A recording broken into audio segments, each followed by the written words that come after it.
Okay guys, so quick tour on the interface of After Effects. So first here we have the menu bar. Okay, so basically here if you want to save files or if you want to go to Windows and open an effect or a panel from here. Okay, you can add layers, you can do a whole bunch of things from here. And then down here we have the toolbar, and this is for example if you want to mask with the pen tool or to mask with a shape, animate with the puppet tool, a whole bunch of things that you can do from here. Then right here we have the projects panel. Okay, if I click I can highlight it in blue, and this basically contains all the files that you imported in After Effects. It could be videos, images, music, graphics, whatever. Now if you click on something you can see the info about the file just on top right here. So for example we have the resolution, we have the frames per second, and we have the duration of the clip. Same thing can be said for the images and the audio. And then near to projects we have effects controls. Okay, so basically if you do add an effect, for example to the image, it will appear under the effects controls. If you don't have any effects added to your files, you won't have the effects controls panel. One more thing here you can do is, for example, you see the projects panel, you can right click on this thing that looks like a burger, and then you can undock panel. Okay, it will go ahead and undock the panel and you can move it everywhere. And if you want to put it back, you can just click here and then drag it like this. And here you have it. Okay, now it's back to what it was. I'm just going to grab it here and put it right here to the left.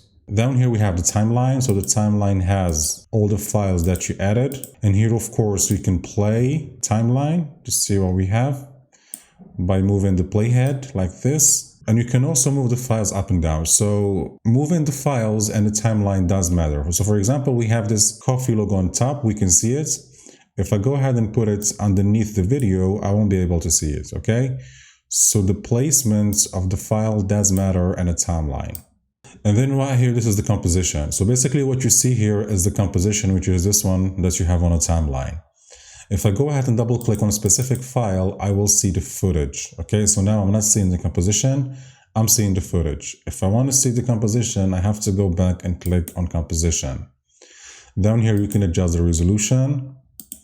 And this is to adjust the zoom in and out of your composition. Okay.